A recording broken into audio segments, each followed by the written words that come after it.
South Carolina's journey to Neville Arena in Auburn on January 29 felt more like a planned takeover than a road trip.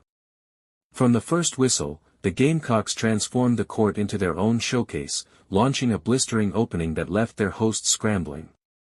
A 14-0 burst early and a steady flow of points soon had the scoreboard glaringly tilted in their favor, a signal that this contest would not be a back-and-forth battle but rather a demonstration of dominance and depth. By the time the first quarter ended, South Carolina's rhythm was unstoppable, and even a slight scoring lull in the second period could not derail their momentum.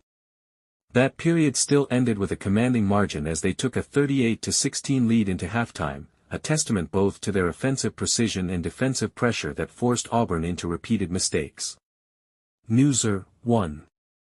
Joyce Edwards emerged as the central force in this performance, converting her chances with efficiency and finishing the night with 20 points that highlighted her scoring instincts and consistency on the floor. Alongside her, Tessa Johnson orchestrated play with a mix of scoring and playmaking that kept Auburn guessing, contributing 13 points and several key assists that kept the Gamecocks threading opportunities with balance.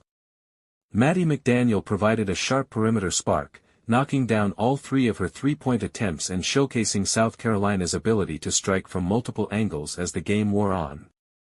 Auburn fought whenever possible, but struggles with shooting and turnovers quickly piled up. The Tigers shot just around 30% overall, a figure that made scoring droughts especially painful, and they were outmuscled in key areas like the paint, where South Carolina's size and positioning repeatedly translated into advantage.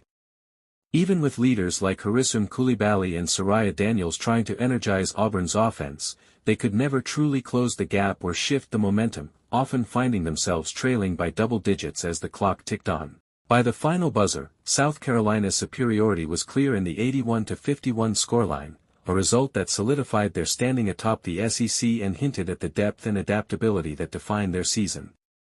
Auburn left the court knowing they had faced one of the nation's best teams and would need to regroup quickly as both programs look ahead to another round of challenges.